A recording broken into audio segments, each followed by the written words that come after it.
The review embargo for the next major PlayStation 5 game is officially up. Forspoken reviews are dropping like crazy, and I have to admit, I am completely shocked because it feels like half of the reviewers completely despise this game, and half of them kind of love it, and it's just such a weird spread. And I want to take a look at some of these reviews and see what it is they think is the goods, the bads, and the uglies. I am going to be working on my own review. It's coming out tomorrow, so please stay tuned for that. But today, let's just take a look at what some of the scores and the Metacritic is kind of coming down to.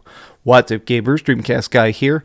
Hi, hope you're having a great day. If you could like this video and subscribe if you haven't already. I haven't had my Red Bull yet, but let's take a look at this. So you can see here's a good little score breakdown.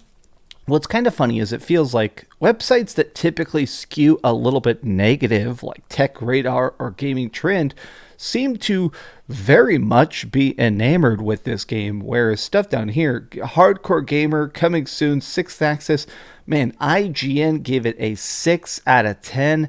Now, the game itself, it feels like the major part that people either love or they hate is the dialogue. Now, I'm going to ask you to brace yourself. The freaking talking in this game is so atrociously bad, it is physically painful. So, this is the main character, Frey. Frey never shuts up. Throughout the course of the game, she just perpetually rambles like this. Did I just do that? Well, definitely with my assistance. I did not just do that. We did. I just moved shit with my mind. I just moved it with my freaking mind. Some abilities. I just moved shit with my mind. I just keep hearing I. I just moved shit with my freaking mind! Yeah, now, okay, obviously, that's very cringe. It is very, very, very cringe. But some people kind of like that. I'm not here to tell you what's good or what's bad, but I just feel like something about that super self-aware goofiness just, for me, does not work. And this video game heavily, heavily relies on that. People, some of them, here's Game Over Greggy. He's just put out his hour-long freaking review of the game, but short and sweet. He kind of hates it. Forspoken is bad, but then you have stuff like this. Here's one that's really interesting. Here's a person who has not beaten the game yet, but they did 15 hours of play this weekend, and they said, Forspoken is great. The demo did an absolute disservice to the final product. I was very wrong about this game. Now, they said here that, it's a little bit weird that Frey will never shut up.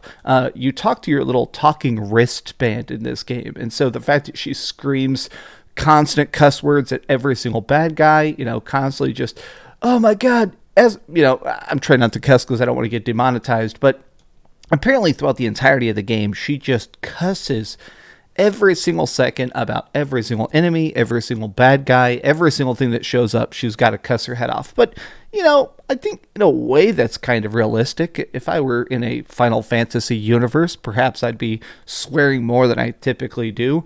Look at this. Cuff quipping. Could you not get hit? Channels backseat gamer vibes that made me feel like my older brother was in the room watching me play. Their relationship is very Eddie Brock symbiote. So they're basically saying it has almost a Venom vibe, which is shocking to hear. The gameplay is stupidly fun and highlights exactly what the demo got wrong. Slinging spells never tires, and a couple of the parkour ability creates a highly entertaining loop. You just need to ease into it like a warm bath. Now, of course, there's the complete opposite end of the spectrum, which is right here, freaking IGN. Now, for the most part, people sort of bash on IGN reviews, but they are also the most normie content. IGN reviews oftentimes get millions and millions and millions of views.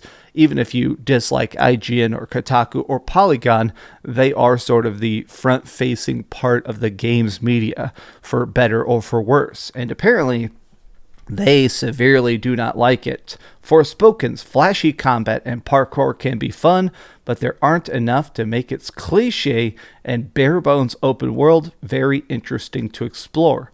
I keep seeing people talk about this specifically, which is that apparently the game itself is just very empty. Like, of course, there's side quests, of course, there's little collectibles and stuff to pick up, but it never really feels like a living world that you're supposed to be saving. In this game, you're being transported from Brooklyn, New York to this far-off Final Fantasy-esque universe, and then once you're there, you're trying to defeat these evil queens and stuff like that. But while you're playing it, it definitely never has that full-on gripping vibe of like, all right, I need to save them. Instead, it feels much more like, okay, here's a little fun collect-a-thon until the next major boss fight.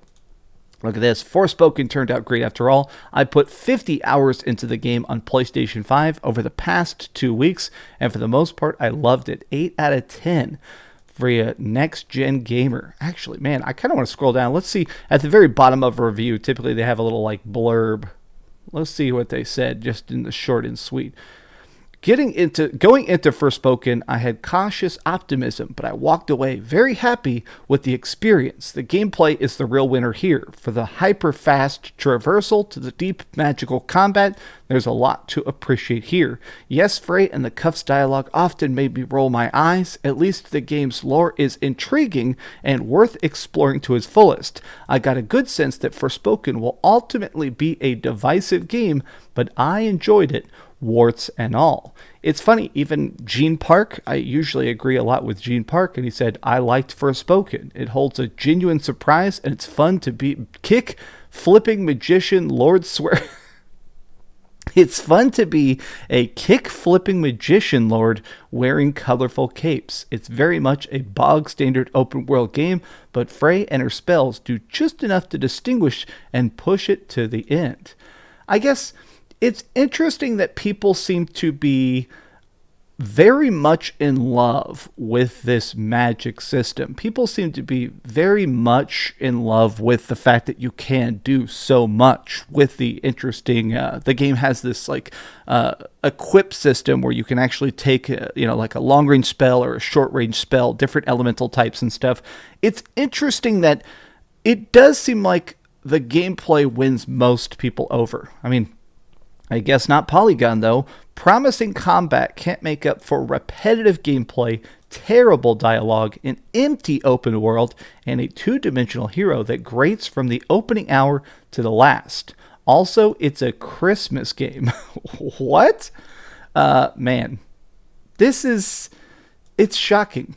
I am kind of shocked as to how much love this game is getting and how much hate this game is getting.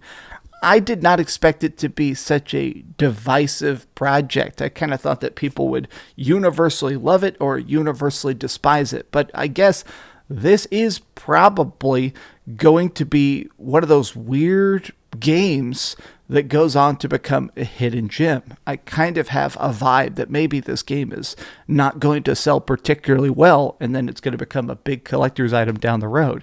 Apparently, they're already talking about DLC, a big DLC prequel chapter and stuff. I guess maybe we're going to get a Forspoken. As it currently stands, though, I am working on my own review of the game itself. It'll probably be done tomorrow around noon, but I love you guys very much. Thank you for watching my little old video. If you could, give it a big old thumbs up, share it with your friends, and subscribe if you haven't already. And please, keep dreaming.